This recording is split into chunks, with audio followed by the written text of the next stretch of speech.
Welcome to Real Talk for Women, an early morning mentor platform led by Amanda Leroux.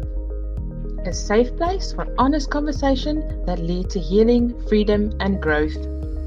We journey from brokenness to wholeness, from shame to identity, and from confusion to clarity as we discover our true identity, purpose, and a walk with our kingdom calling. If you are ready to live in alignment with heaven, you're in the right place. Enjoy the session. We are talking about life in the spirit, being led and not driven. Okay. And today's focus is to be led versus driven. Learning the difference between being led by the Holy Spirit and driven by my own soul or my own human spirit. So the scriptures that we will look at this morning, okay, I will quote it when we come there. But you remember that Romans 8:14, Galatians 5:25, and Zechariah 4:6 was three of the main scriptures we started with last week. Now, I want to say this about being driven and how it feels.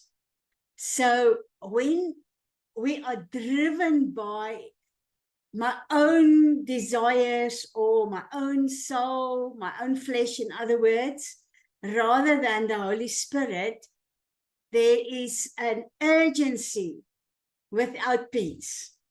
So the absence of peace is a sign of being driven, okay?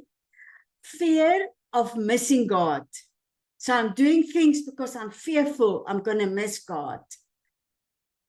Compulsion and guilt. Now, this is one very important point, is that Jesus said in Isaiah 53, verse 10,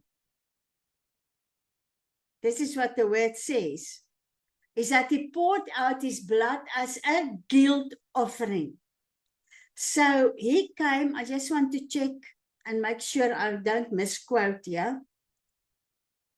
Verse 10 says, yet the Lord was willing to crush him, causing him to suffer, if he would give himself as a guilt offering, an atonement of sin for sin. This is in the Amplified. I think in the New King James it says he poured out his blood as a guilt offering. So where there's guilt, just know Holy Spirit is not there. Okay? Comparison and competition. When we start to do things because I also need to live up to this standard, or we compare ourselves to another ministry or another woman at work or another colleague or another family member or whatever, and we move out of being led by the Holy Spirit into comparison and competition, that is a sure sign Holy Spirit is not there. So it is this thing that drives us, all right? And that's not the Holy Spirit. But in the counter, spirit-led living often feels like clarity with peace. I always tell people, if you have peace, only Holy Spirit can create an atmosphere of peace in your heart. Because peace is who Christ is. He is the Prince of Peace.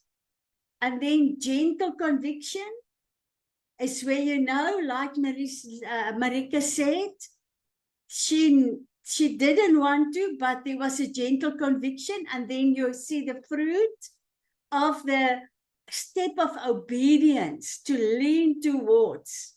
Okay, gentle conviction, willing obedience, to be willing to obey God, doesn't matter what. And then obviously trust and rest. And we know that is in Hebrews 4, where the word says, without trust, it is impossible to enter the rest of God. Without trust. So I'm quoting the version that I can remember. I hope it's not only Amanda version, okay? But I think it's round about verse 4. Without trust, it's impossible to enter his rest. So when you feel that trust in God is going to come through for me, doesn't matter what, the people can laugh. You know, I will never forget, some of you know this testimony, but many, many years back, when the Lord started to train my spirit in a deeper dimension of faith, a deeper dimension of hearing his voice, a deeper dimension of trust, a deeper dimension of rest. Something weird happened. I had only once in my life, I had a brand new vehicle, all right? And that's okay. I'm not moaning. I'm just saying. So we just moved to Standerton. I got this vehicle and I parked in front of our home. It was like raining softly. Just to drive into the garage, and Baron came and he stopped next to me and he said, jump into my vehicle. I want to go and show you something. So I locked my car. I locked it, didn't move into the garage. He was in a hurry. And I jumped into his vehicle and we drove off. He showed me what he wanted to show me. And when we came back, it was still raining. I looked towards our home and my car was gone. And I said to him, darling, my car is stolen. And I started to pray. I said, God, I bring whoever did this before you. He said, no, man, your car is in the garage. I said, no, it's not. It's gone. And the Holy Spirit spoke to him. And this is the only time ever that my husband stood up in a church. That was the Saturday evening, and the Sunday morning he stood up and he said in the church, he said that they stole Amanda's vehicle, but God promised me I will get it back. And the Lord gave me a dream, and he gave me exactly the same promise. Long story short, 2 years and 3 months went by. And every now and again, Mom, that's staying with me, and friends and family would ask me, do you still believe you're going to get your car back? And I said, yes, God promised. And this day, I drove to Pretoria with my husband's bakkie, and I got another car in the meantime. I drove to him, to my mom, and the first thing she said to me, Sissy, do you still believe you're going to get your car back? I said, Mom, God promised. And she laughed at me and she said, listen, man, net so in Afrikaans, I hope all of you understand Afrikaans. If Roof is on, I will explain.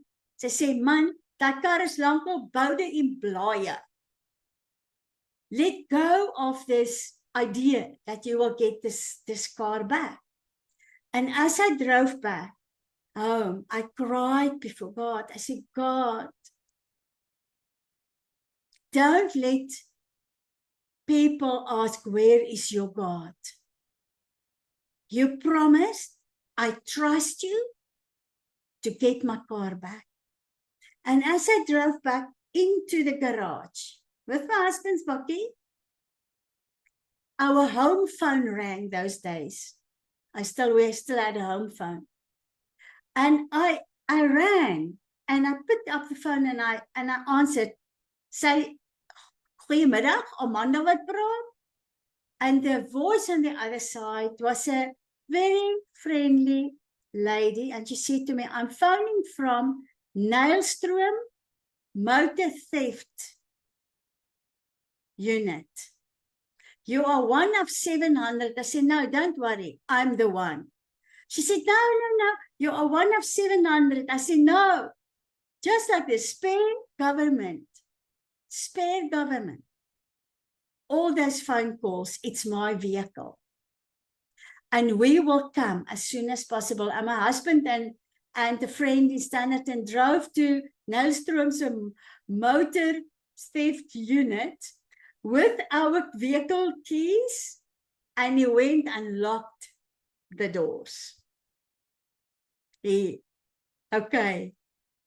So I don't want to elaborate on more, because this was the beginning of a miraculous move of God in my life, the first prophetic word fulfilled. But the big thing that the Lord wants us to do is to cultivate trust and rest in Him. If He said so, even if 2 years go past, in an absolute unlikely situation, your confession needs to line up with the heart of the Father through the leading of Holy Spirit. So it's not an emotional thing. It is not a thing about I must be right and she must be wrong. But it's about the name of the Lord. It is about His integrity. And when we obey, I mean, imagine Marika did not listen to the voice of Holy Spirit yesterday or this weekend. Her friend must have been or would end up in a predicament. And it is one of the ways and one of the reasons why God desired that we will give way to the Holy Spirit's leading and submit the flesh, the self-will. But we will talk about that. A pressure is not proof of obedience. When there's pressure and not the soft voice, the leading of Holy Spirit, it is not proof of obedience. And if you feel driven, it's always a good thing to slow down. And in that slowing down, God may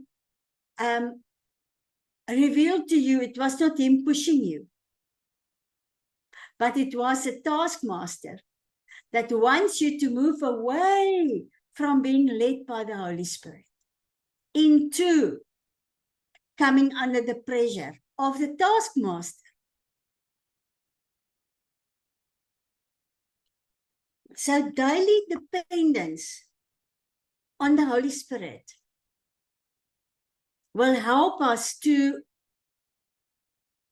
cultivate a true walk of the Spirit, to walk in the Spirit daily. And we see that in Galatians 5, verse 16 and verse 25, where the word says, but I say, walk habitually in the Holy Spirit, seek Him, and be responsive to His guidance. And then you will certainly not carry out the desire of the sinful nature, which responds impulsively without regard of God and His precepts. Every word is important. This is the Amplified Version. Verse 25 says, if we claim to live by the Holy Spirit, we must also walk by the Spirit with personal integrity, godly character, and moral courage. Our conduct empowered by the Holy Spirit. So our conduct empowered by the Holy Spirit. So Spirit-led living is expressed in ordinary, daily decisions. It's where it's expressed the best. It's not just this big spiritual moment that we experience, but it's in every second of the day. As we discipline our soul to quiet down that inner voice, to quiet down and to submit to Holy Spirit. You know, long ago, the Lord taught me that scripture in John 20:21, as the Father has sent me, I sent you. And the discipline to yield to the Christ-like walk is always a spirit-led walk. So there's no effort, self-effort, labor in that walk. And that's where we learn discipline to and empowered by the Holy Spirit lifestyle. Because Jesus always yielded, he hearkened his ear to the voice of the Father. So he was open to the third person of the Trinity's leading himself as a man. And we need to follow in his footsteps. So spirit-led living is expressed in ordinary decisions, daily decisions, walking that implies pacing yourself with the Lord. When we walk, Teresa and Lene are not on the platform because they are on a journey together. They are walking somewhere and doing a walking trail. But they must pace themselves with a group. We have to pace ourselves with walking with Jesus. We need the consistency in walking with him. We need direction, understanding where is he going so I can stay with him. So the Spirit guides daily choices. He guides attitudes and he guides our responses. So my daily choices need to be under the leading of Holy Spirit. My attitude, ouch, I know yellow. My attitude needs to be under the leading of Holy Spirit. Who of you want to say with me, ouch? And our responses need to be under the leading of Holy Spirit. So, faithfulness to the voice of God matters much more than living an intense spiritual life. You know, sometimes we can be so spiritual, we miss God. So spiritual, we say things that we never were meant to say. So being faithful to the voice of God, faithful to the character of Christ, faithful to sonship, being a son of God, led by the Holy Spirit, because that was our topic last week, remember? It's much more important than an intense spiritual life. Sometimes we can be very unspiritual trying to be spiritual. Oh my word. So many miss the Spirit because they look only for a dramatic guidance. There must be something happening or a audible voice or whatever, while the inner voice of Holy Spirit, because remember, the moment of salvation is as if Jesus breathed on us for the renewing of our spirit man. The spirit man that was led by our own emotions and stuff that were reborn and now under control of Holy Spirit. So, yeah, we don't always need fireworks and stuff to be led by the Holy Spirit.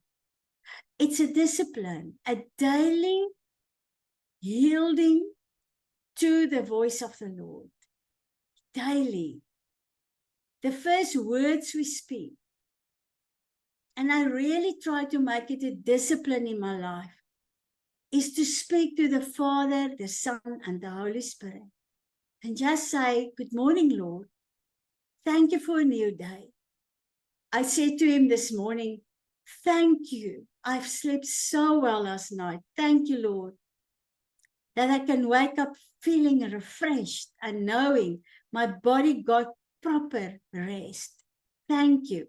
The moment that our focus is up, we open our ears.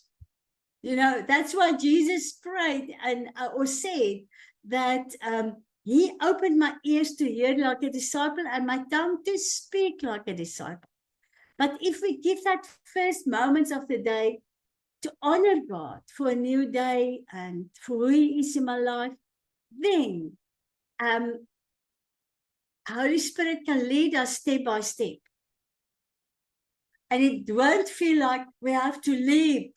It's not leap by leap. You know, we are on the run with the Lord. It is a daily walk, step by step. Now, the Spirit works within us. It is not working only upon us. Okay? Last week we looked at 2 Peter 1, where he said he's bestowed his Spirit upon us for all life and godliness.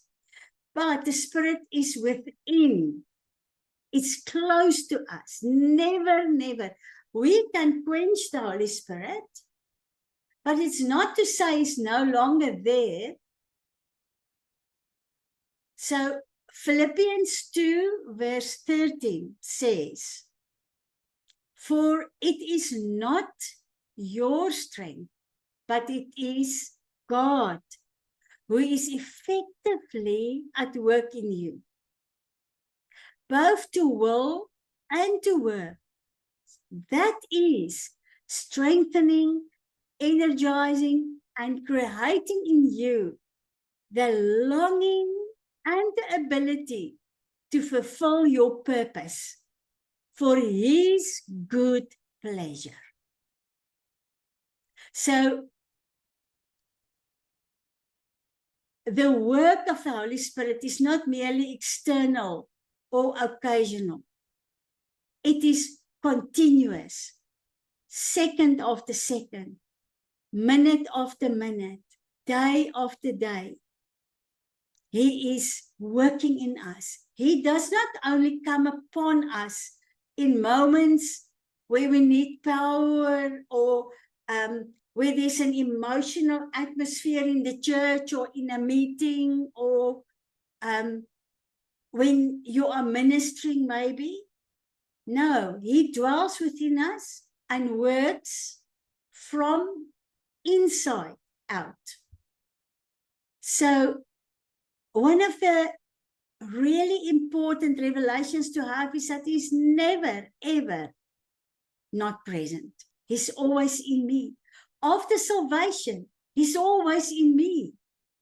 And there is times when he have to come strongly upon me. Yeah, if there's a special assignment or something I need to do, he knows. When I need an endorsement or like, for example, when we spoke about gifts of the Holy Spirit 2 years back, we actually spoke about the gift that's strong in us, like my gift is faith, the strongest gift in me. And my gift is not necessarily healings. But when you need to do it, say, for example, there's an emergency and it's only you, and you have to pray for healing, the Holy Spirit can come upon you at that moment. So there's a place and there is a working where it comes upon you. But for us to be Spirit-led, we need to know that he is inside of me, working from in. This means transformation is not driven by external pressure, very important, but by divine influence within your heart. I cannot force Annie to transform my mind. I cannot. I cannot drag Annemie with me. Come on, Annemie, come on, man. You know, renew your mind. You need this transformation in your life. I cannot force her. If Annemie doesn't open up to the Holy Spirit, she will forever be dependent in this area of her life on emotion or people's opinion or whatever. So transformation is not driven by external pressure. The pastor cannot pressure you to transform. It's only the Holy Spirit that can lead you through the process of transformation by divinely influencing your heart. Is it duidelik, julle? Does it make sense to you? So the Spirit works in two primary dimensions. Okay? He shapes our desires to will and to work. That's what that scripture says, to will. So before God changes what we do, He begins to change what we want. This is what Philippians, let us read it again, 2 verse 30 says, for it is not your strength, but it is God who is effectively at work in you. Effectively at work in you, both to will and to work. So, before He can change what we do, He's changing what we want. So encouraging, actually. He aligns your desires with God's desires. He softens your heart towards obedience. Marika said, nee, man, no, this thing is too heavy to carry. He softens our heart towards obedience. He creates a hunger for righteousness in us. He removes delight in sin and replace it with longing for truth. It's the truth that sets us free. So if we are not longing for truth, we will never be able to remove that desire for sin, that delight in sin. So this is why spiritual growth is not just our behavior. It is internal.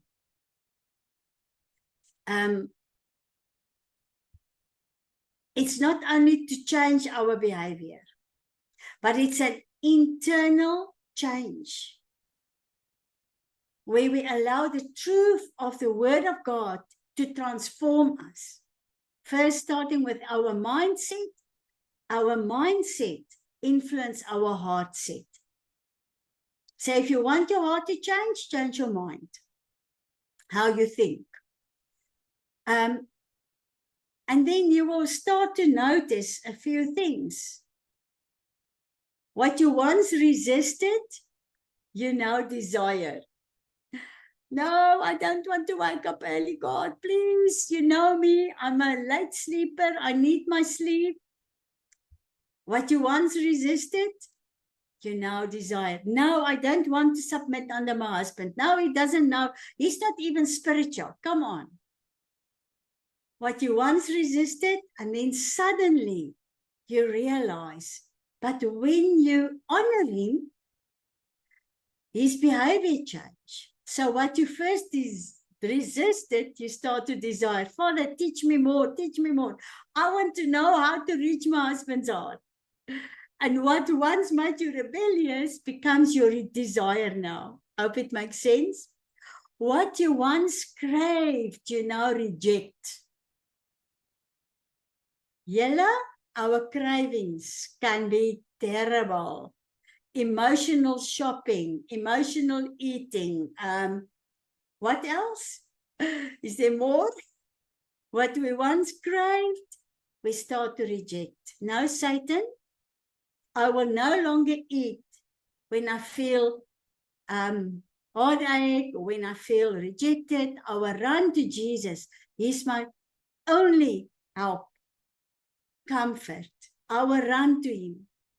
So what we first craved, or once craved, we now learn to reject. What once felt like duty begins to feel like joy. Wat se voorbeelde het ons daar? Desire itself becomes spirit-led. So when my desires are tamed.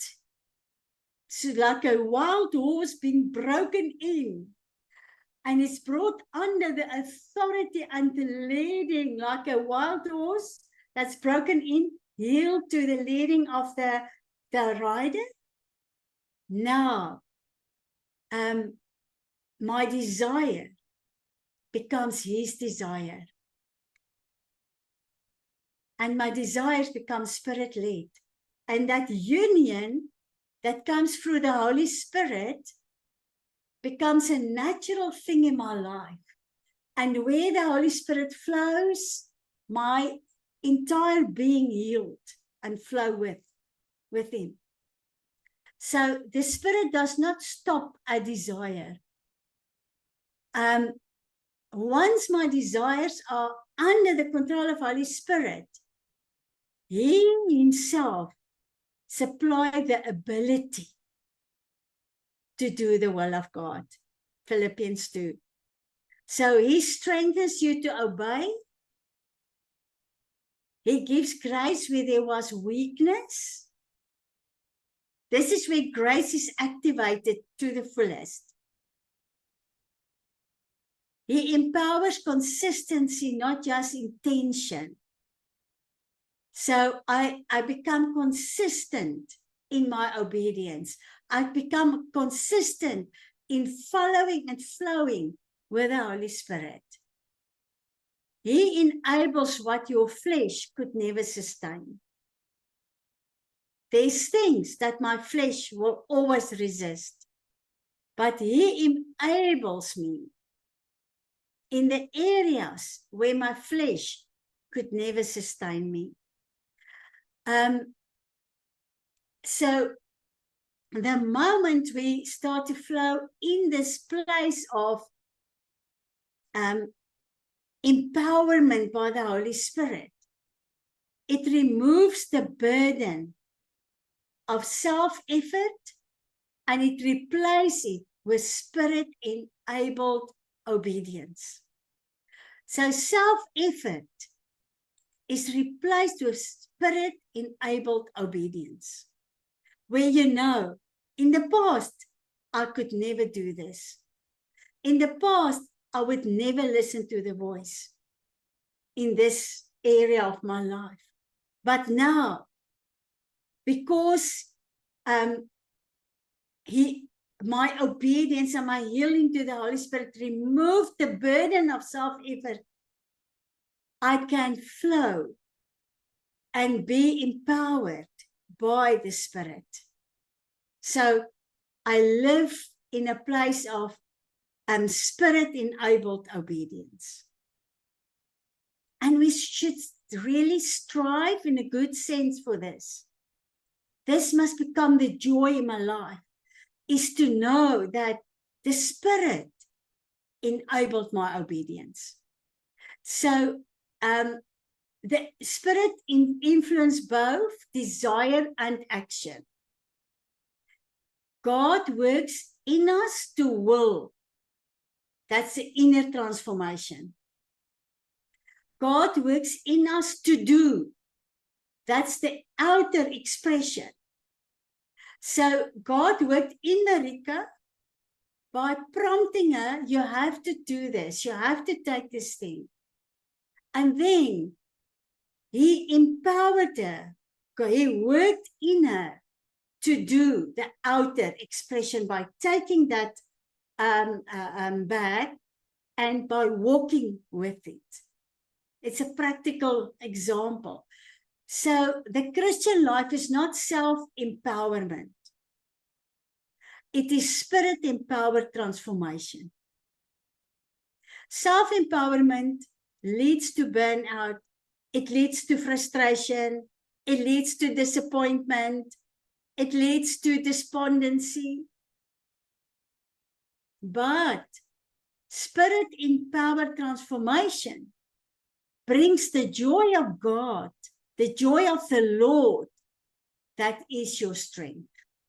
Because you know, if the Holy Spirit didn't empower me to do this, if he didn't empower this transformation in my thinking or in my heart set, it would never be possible. It's just what it is. And also, in this, it's talking about Christian life is not self-improvement. Okay? Self-empowerment and self-improvement. But it's spirit-empowered transformation. So I cannot improve myself. I cannot. I can try to, but it will always lead to disappointment. Because it's only the Spirit that can empower us to real transformation. So if we do this work for God without being transformed, we will end up frustrated. Because you will talk to people, you will teach them, and they will never change. Because the transformation didn't happen in you. You do these things out of your own effort, not because the Spirit empowered the transformation. You live from a place of self-improvement. And the Holy Spirit wants to lead us out of that place. So God works in us to will and to do. That's what the word says.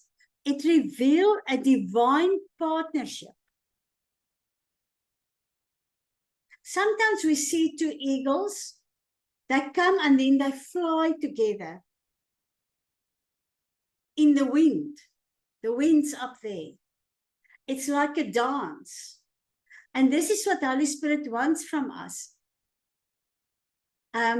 That divine partnership is a place where God initiates and we respond. He initiates the flight and we respond by locking, come under his submission and allow his leading. And now we can soar like eagles. And the scripture can actually manifest in my life. It's not only, oh, I read this in Isaiah, this is what must happen, but it can manifest in my life. So you are not generating righteousness. We know that. You are responding to the work already fulfilled and manifesting in me. I am the righteousness of God in Christ Jesus. So it's not generating or trying to generate righteousness, but it is yielding to the Spirit and by faith start to flow in the fulfilled work of the cross, the blood that purged our righteousness, and now it can actually manifest in my life.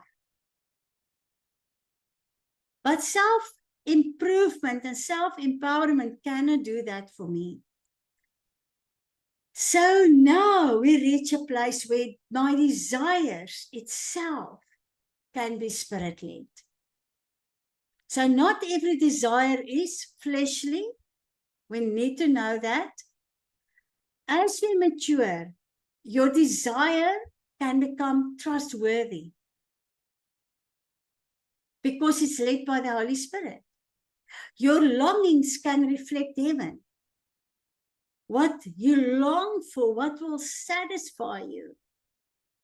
You can sit in the midst of a very worldly meeting. I experienced it this weekend sometime. Very worldly meeting. But in that worldly meeting, I experienced the presence of God. And my desire, my longing was to reflect Jesus right here in the situation. To reflect heaven. And this is aligning your life so that your life can reflect heaven. This is where the alignment comes in. So your inclinations can be shaped by the Spirit. What you are inclined to, what you lean to, needs and will be shaped by the Spirit. So this is when your desire itself are led by the Holy Spirit. So discernment grows as your inner life is purified. Obedience becomes cooperative, not forced. So it's no longer, okay, God, yeah, this is hard for me, but okay, let me obey and see what happens. It's not that place. It's obedience where my desire is to cooperate with heaven, with the Trinity, where it's no longer forceful, where it's no longer, not again. But true obedience is no longer driven by fear. I obey because I fear for punishment. It's not that. It is sustained, or where my obedience is sustained by pressure or maintained by striving. So fear, pressure, and striving will be eliminated in my life when I allow the Holy Spirit to lead me. Where there's fear-driven obedience, pressure to obey, striving to maintain this position in God, I must know that I still need to grow in submitting so that the Holy Spirit can lead. So obedience becomes cooperative when I respond to inner conviction, the conviction that comes from Holy Spirit, where I respond to the invitation to partner with the grace that's been released to my life. If I feel I have to pray this prayer before this can happen, it's not the Holy Spirit. I promise you, it's not in that. If I feel pressure and driven and I have points to tick off, I've done this, I've done this, I've done this, so okay, God, now the breakthrough will come. It's not going to happen because God wants us to partner with His grace. In grace, there's no labor. In grace, there's no performance. In grace, there's no fear. There's no striving. There's no pressure. Because grace is the sum total of the completed work on the cross of Calvary. He became a curse so I can be free. Poor so I can have enough.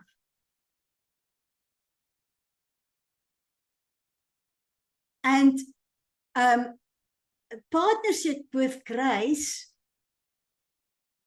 will also empower me to flow from a place of relationship with God.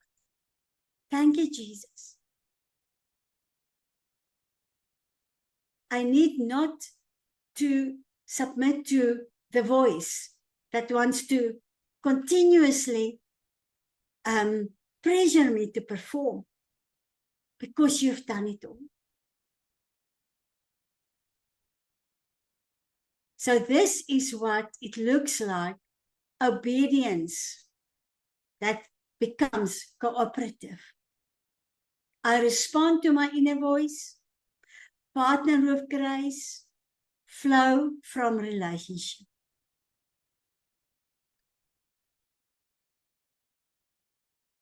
I think one of the most difficult things for us that grew up religious to break with that spirit of religion is to come to a place where we can cooperate with grace. Because a religious spirit directly opposes grace. And it wants you to strive in the flesh. That's what the religious spirit do. Sometime this weekend I've listened to a short, either a teaching or just a comment or something. And he was speaking about leadership and specifically pastors that can manipulate you emotionally Where were you Saturday morning with the early morning prayer? No, my mom came to visit. And before you could say it's the first time in 6 months I saw her, he said, but you know, this is disobedience to the Holy Spirit. The Holy Spirit will never pressure you to do anything. He invites you to cooperate with grace, and grace will take you where you need to be. Where you need to be. And I think in the religious system, there's so much manipulation. And the moment that we start to submit to the manipulation, we disconnect ourselves from cooperating with grace.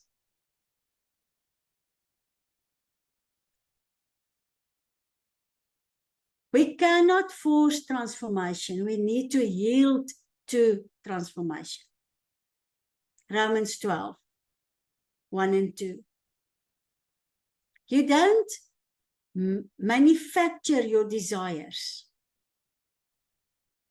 You need to respond to what God is forming in you. He forms the desires in you. You don't sustain obedience alone.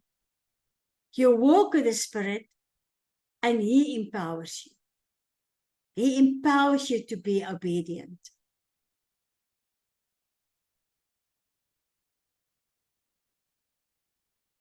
So, if there's one thing I want to encourage you today,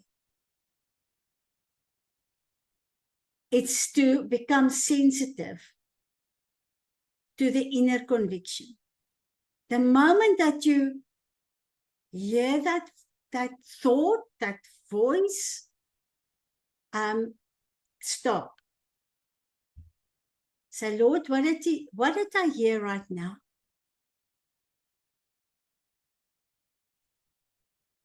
And then quickly respond through steps of obedience. Small promptings of the Holy Spirit will teach you to walk in prophetic obedience, immediate obedience. And then I want to really encourage you to quickly respond to that small prompting. It's not the devil. He's loud. His inner prompting of the Holy Spirit is soft. It is inviting.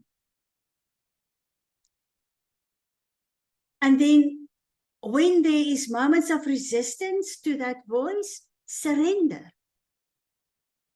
Surrender and see what happens. Marika had a phenomenal testimony this morning. She decided to surrender in that moment of resistance, and the fruit is there. And then I want to really encourage you to declare your dependency to the Holy Spirit, to the leading of Holy Spirit, to the voice of Holy Spirit, rather than self-reliance. This is really 4 things that we need in our life. Remember, the Holy Spirit will never override your will. What He does, He reshapes your will. But you need to yield to that. If your will is strong, if you're a strong-willed person, the reshaping is not going to take place. So Holy Spirit does not force obedience from the outside. He will never do that. He will never. God requires, and His desire is willful submission, where I choose to submit my will to the will of God. Holy Spirit transforms the heart so that obedience becomes the natural response of a renewed inner life. It's a natural response. And we all need to discipline ourselves in this. You will never come to a place where you said, I've arrived. Now I am absolutely in full surrender. The word of God cannot lie. It says, work out your own salvation day by day with fear and trembling. That means on a daily basis, your flesh, your soul will try to override the will of God. So we need to daily submit ourselves.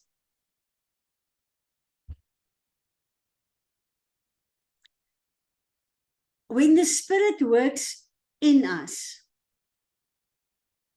obedience becomes alignment. Discipline becomes desire. Effort becomes empowerment. And our daily Christian life becomes a partnership, not a struggle. That saying of, I'm just flesh, I'm just a human, is absolute from the pit of hell. That will do nothing for the process of purification and growing to maturity. So the difference between living by the flesh, trying to obey God, and living by the Spirit, being transformed into His likeness, is obedience, discipline, my desires,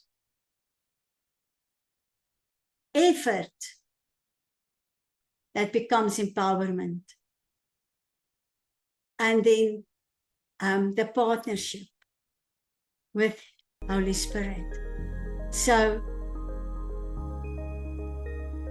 we need to understand the difference between living by the flesh and trying to obey God, and living by the Spirit, being transformed into His likeness. If this teaching touched your heart or spoke into your life, please subscribe to the channel, like this video, and share it with someone who may need encouragement today. If you would like to connect or have questions, feel free to email me at amanda@arialaministries.org.za. You can also visit our website at www.arialaministries.org.za and www.restoringhopeafrica.org. You can find me on Facebook at Amanda Leroux. Thank you for walking this journey with us. Remember, healing is possible, purpose is real, and your story is not finished.